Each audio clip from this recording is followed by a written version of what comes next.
மரியாதைக்குரிய சக பத்திரிகையாளர் நண்பர்கள் எல்லாத்துக்கும் என்னுடைய பணிவான வணக்கம். பேச்சுவார்த்தைலாம் கிடையாது அப்படின்னு சொல்லிட்டு ரொம்ப கன்ஃபார்மாக சொல்லி நாட்டியதாசன் கூப்பிட்டு வந்து பேசுவார்கள் அப்படின்னு சொல்லிட்டு சரி பரவாயில்ல. 6 மணி நாளில் கலந்துக்கிறது ரொம்ப சந்தோஷமாக இருக்குது. எனக்கு தெரிஞ்சு வெளியே அங்கேயும் இங்கேயும் போய் அந்த நிகழ்ச்சி இந்த நிகழ்ச்சி நடத்துறத விட ஒவ்வொரு ஹீரோகிட்டையும் நம்ம போய் இது சினிமா சம்மந்தப்பட்ட இது, அதனால் உங்களெல்லாம் நம்பி சினிமா இருக்குது, அதனால் உங்கள் படம் ஒவ்வொரு படம் ரிலீஸ் ஆகும்போதும் நீங்கள் என்ன விருப்பப்படுறீங்களோ அதை வந்து இந்த பத்திரிகையாளர் சங்கத்துக்கு டொனேஷன் பண்ணுங்கள் அப்படின்னு கேட்டால் நம்ம எந்த ஹீரோவும் வந்து மாட்டேன்னு சொல்ல மாட்டாங்க. அவங்களால என்ன முடியுது, ஆனால் ஹீரோவை பேஸ் பண்ணி தான் எல்லாமே பிஸ்னஸ் அது இது எல்லாமே நடக்குது. அதனால் அவங்க படம் ரிலீஸ் அன்னைக்கு நம்ம போய் கேட்கும்போது கண்டிப்பாக இல்லைன்னு சொல்லாமல் ஏதோ அவங்களால முடிஞ்சது கண்டிப்பாக செய்வாங்க. அதே நமக்கு மிகப்பெரிய உதவியாக இருக்கும் அப்படின்னு என்னுடைய சஜஷன் இது. நான் ரோட்டரி கிளப் ஏற்கனவே ஒரு ஃபங்க்ஷனை ஒத்துக்கிட்டேன். இல்லைன்னா நான் இன்னும் ஏதாவது தோணுச்சு நான் சொல்லுவேன். அடுத்த மீட்டிங்கில் நான் வந்து சொல்கிறேன்.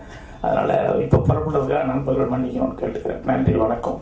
சினிமா பத்திரிகையாளர் சங்கம் திரு ஃபிலிம் நியூஸ் ஆனந்தன் அவர்களால் ஆரம்பிக்கப்பட்டது. அந்த காலகட்டத்தில்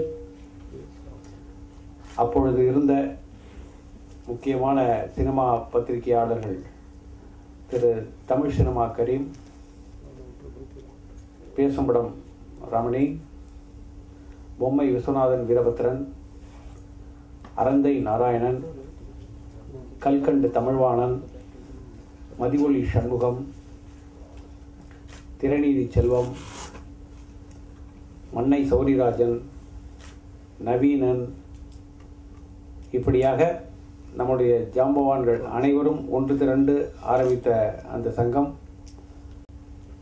தொடர்ந்து நடைபெற்று கொண்டு வந்திருக்கும் வேளையிலே மீண்டும் நமது சங்கத்தை சரியான வழியில் நடத்தி செல்ல வேண்டும் என்று எல்லோருமே ஒன்றுபட்டு திரண்டு கொண்டு பேசிக்கொண்டு இருக்கும் வேளையில் பழைய நண்பர்களையும் பத்திரிகையாளர்களையும் நான் ஒன்று திரண்டு ஒற்றுமையோடு மீண்டும் செயல்படுவோம் என்று நான் கேட்டுக்கொண்ட காலத்திலே சில பேர் வேவரிங்காக, அதாவது இதை எப்படி சார் ஆரம்பிக்கிறது போகிறது அப்படிங்கிற மாதிரி இருந்த காலகட்டத்தில் இதுக்கு முக்கியமாக வந்து செயல்படணும்னா பணபலம் வேணும், அதுக்கு என்ன பண்ணுறது ஏது பண்ணுறது இல்லை, அதுக்கு நம்ம பார்த்துக்கலாம் சார் அப்படின்னு சொல்லி காலகட்டத்தில் மதிவொலி சண்முகத்தின் குடும்பத்தை சார்ந்த அவருடைய சகோதரி மகன் திரு டிஆர் பாலேஸ்வர் அவர்கள் சென்னை பத்திரிகா.com என்ற பத்திரிகை இணையதளத்தை நடத்தி கொண்டு வந்தார். அவருக்கு இதில் ஆர்வம் இருந்தது.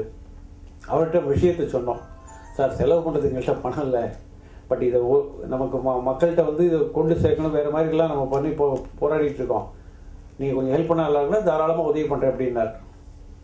அவருடைய பெரும் முயற்சி பண உதவியால் இந்த சங்கம் கடந்த 3 ஆண்டுகளாக தொடர்ந்து எந்த விதமான தங்குதடை இல்லாமல் இன்று வரை சிறப்பாக செயல்பட்டு கொண்டிருக்கிறது. முறையானபடி ரிஜிஸ்டர் பண்ணி அதுக்கு அக்கௌண்ட்லாம் ஓப்பன் பண்ணி அதுக்கப்புறம் நம்ம ஆடிட்டிங் எல்லாம் பண்ணி வக்கீலை வச்சு எல்லாம் பண்ணி ப்ராப்பராக வச்சு இதில் வந்து பத்திரிகையாளர்கள் திரும்பவும் வந்து எப்படி சேர்க்கறது அப்படிங்கிற மாதிரி இருந்தாங்க. எழுதுறவங்களை மட்டும்தான் சேர்க்கணும் அப்படின்னாங்க. இல்லை சார், சினிமா பத்திரிகைகள் வந்து அங்கமாக இருக்கக்கூடிய இணையதளங்கள் இப்பொழுது நிறைய வந்து கொண்டு இருக்கிறது, தொலைக்காட்சி நிறைய வந்து கொண்டு இருக்கிறது. அதை சார்ந்த நிருபர்களும் அதை சார்ந்த புகைப்படக்காரர்கள் ஒளிப்பதிவாளர்களையும் நாம் இதில் மெம்பராக சேர்க்கணும். ஏன்னா அப்போதான் அவங்களுக்கு பெரிய ஒரு பலமாக இருக்கும்.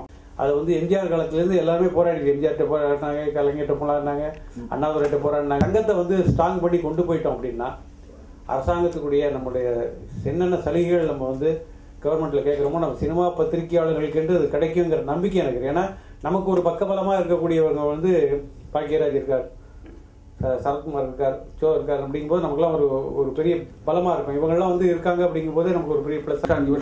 நமக்கு வந்து இப்போ வந்திருக்கக்கூடிய அந்த சிறப்பு விருந்தினர்கள் வந்து அதை தெளிவுபடுத்தி பேசிட்டாங்கன்னா அது நமக்கு ஒரு கொஞ்சம் பலமாக இருக்கும். ஏன்னா அதை நம்ம ஒரு